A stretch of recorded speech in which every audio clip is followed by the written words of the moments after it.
Web, bon dia, com va? Mireu, avui no tenia cap ganes de fer cap monòleg, segur perquè a vegades, segons el que dius, pot ser que va malament, sobretot un jutjat espanyol, que és el pitjor que te pot passar. No? Llibertat, Pablo.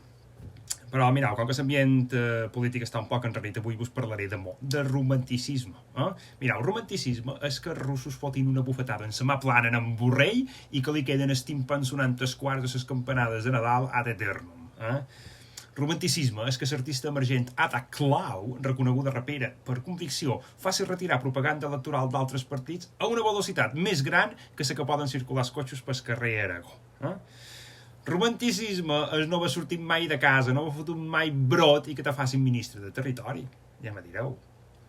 Romanticisme és que la justícia espanyola sigui el Romeo i Julieta del segle XXI, fent-se el harakiri, o ridícul, com vulgueu, davant la justícia europea.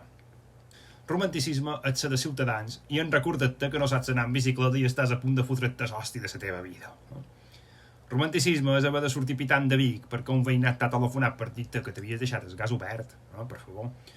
Romanticisme és fer front a la repressió, a la injustícia i a la falta de democràcia amb un lliri en la mà, que d'això nosaltres en sabem molt. Romanticisme no és votar independència només per amor. És votar independència per fer un país lliure, sa, democràtic i on el feixisme no hi tingui cabuda. Romanticisme és votar amb el cor, però també amb el cap. Romanticisme és unitat.